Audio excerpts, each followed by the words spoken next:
দুৰ্নীতি কৰিব নিদিয়া কথা কোৱা বিজেপি চৰকাৰক বুঢ়া আঙুলি দেখাইছে একাংশ ঠিকাদাৰ প্ৰতিষ্ঠানে।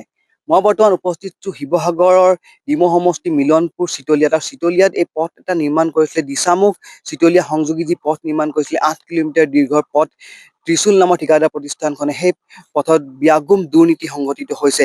এই পথ নিৰ্মাণ কৰিছিলে ত্ৰিশূল নামৰ কোম্পানীটোৱে, আৰু এই পথ নিৰ্মাণ কৰোঁতে যি চাইড বাম দিব লাগিছিলে চাইড বাম সম্পূৰ্ণ ভালদৰে নিদিলে।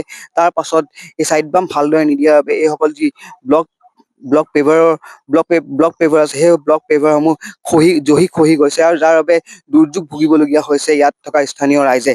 আৰু ইয়াত এইসমূহ যিসমূহ ব্লক পেভাৰ আছে, সেই পেভাৰ ব্লক বিলাক আপোনাৰ ইয়াত খহি যোৱা আপোনাৰ পৰিলক্ষিত হৈছে। যিহেতু ইয়াত যি ঠিকাদাৰ প্ৰতিষ্ঠান আছিলে, সেই ঠিকাদাৰ প্ৰতিষ্ঠানে কেম্পাৰো নকৰিলে, যে কেম্পাৰ নকৰাৰ বাবে এই পথত পানী ৰখি যায়, আৰু তাৰ বাবে আপোনাৰ এইসমূহ ৰাস্তা খহি গৈছে। ইয়াত আমাৰ লগত স্থানীয় ৰাইজ আছে, তেওঁলোকে কি হৈ আছে আচলতে? হয়, আমাৰ ৰাস্তাটো বহুত বেয়া হৈছে, আৰু বেয়া হোৱা মানে 2019 চনৰ পৰা এই ৰাস্তাটো নিৰ্মাণ কাম চলি আছে, হ'লেও বৰ্তমানলৈকে শেষ হোৱা নাই।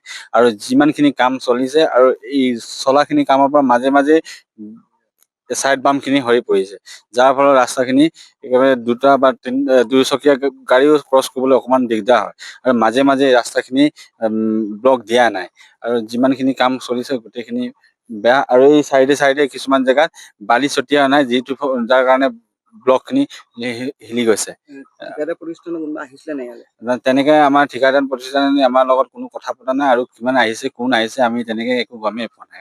এক্সিকিউটিভ ইঞ্জিনিয়াৰ যোন আছিলে, হয়, তেওঁ আহিছে নাই? আমাৰ লগত তেনেকে কথা পতা নাই, আমি চিনিও নাপাওঁ। কি ক'ব আপোনালোকে?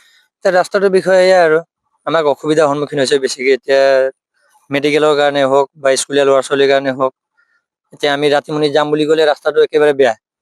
আৰু বিশেষকৈ আমি চৰকাৰক এইটো অনুৰোধ জনাওঁ, ৰাস্তাটো অলপ সোনকালে কৰি আমাক বনাই দিয়ে। আপোনাৰ মহিলা আছে, মহিলাসকলে কি ক'ব? আমাৰো এইটোৱে তেনেকে হৈ আছে, ল'ৰা ছোৱালী স্কুল যোৱা তেনেকে দিগদাৰ হৈ আছে আমাৰো। কিমান দিনৰ পৰা এনেকে ভুগি আছে? হ'ল কেইবা বছৰো হ'ল এনেকা হোৱা, সেই দিগদাৰ হৈ আছে আমাৰ। কি ক'ব? এইটোৱে কওঁ, আৰু এই ৰাস্তাৰ যি দুৰৱস্থা দেখি বহুত দুখিত হৈছো। যি ইয়াত আমাৰ স্কুলীয়া ল'ৰা ছোৱালী আছে, বহুত কষ্টৰে যাবলগীয়া হৈছে। আৰু অনাগত দিনত যদি চৰকাৰে এইটো কাৰ্যটো সোনকালে কৰি দিয়ে, এইটোৱে আশা ৰাখিছো আৰু চৰকাৰৰ পৰা। এইসমূহ ঠিকাদাৰ প্ৰতিষ্ঠানে যি পথ ভালদৰে নিৰ্মাণ নকৰে, তাৰ বাবে দুৰ্যোগ ভুগিবলগীয়া হৈছে ইয়াত থকা স্থানীয় ৰাইজে।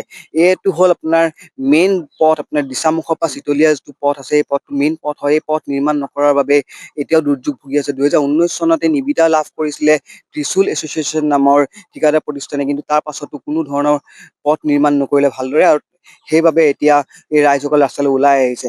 অনাগত দিনত লক্ষণীয় হ'ব এই ৰাস্তাটো কিমান দিনৰ ভিতৰত নিৰ্মাণ কৰি তৈয়াৰ কৰি দিয়ে।